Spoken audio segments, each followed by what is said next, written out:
Ah, the sweet sound of childhood. This game's been around for a while, since 2009, and it's still getting consistently updated.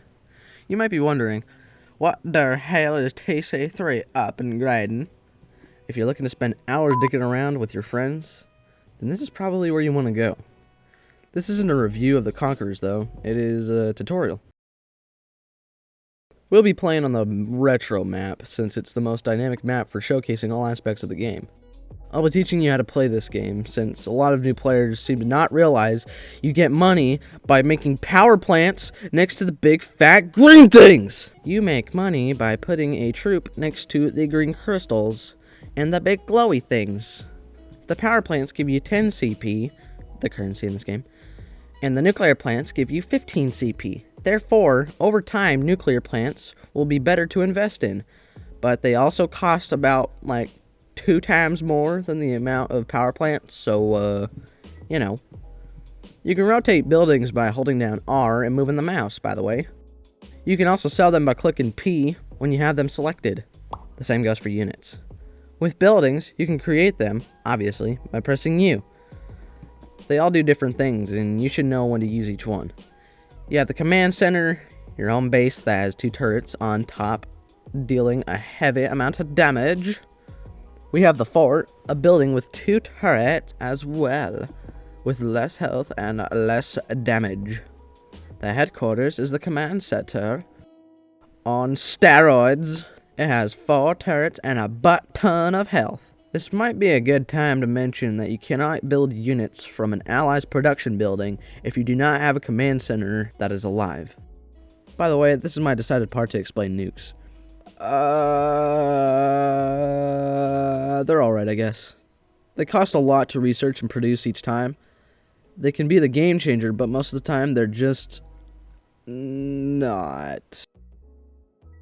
There's also a couple of features like mini defenses, where you can place mines and turrets. Regular turrets do damage to anything.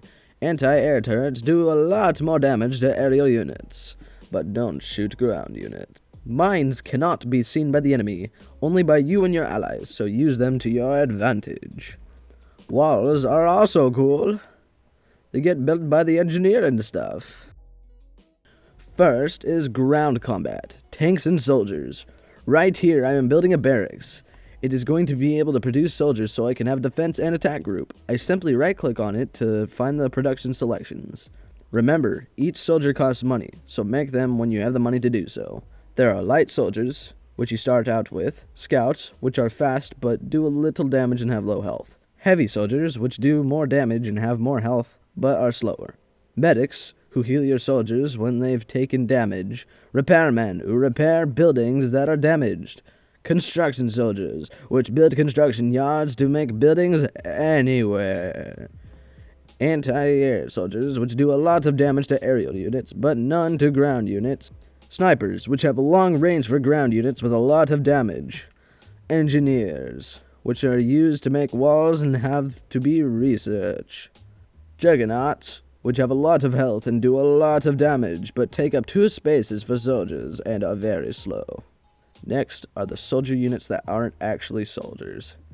Keep in mind they take more space than one in the units list, so hovercrafts, which can transport soldiers on the water while still allowing them to fire. Jeeps, which have the ability to quickly transport troops while still allowing them to fire. Medi-trucks, which don't allow the soldiers to do damage, but they can quickly transport a large amount of them and heal them inside. Humvees, which are basically better jeeps that need to be researched. And artillery, which need to be researched but are really worth it since they deal a ton of damage at long range to buildings. Now we move on to tanks. They're pretty simple. We have light and heavy, the anti-air, and the explosive tank. The explosive tank is of interest as they do a lot of damage when pushed into a building or a unit. Keep in mind they're explosive, so obviously you're not getting them back.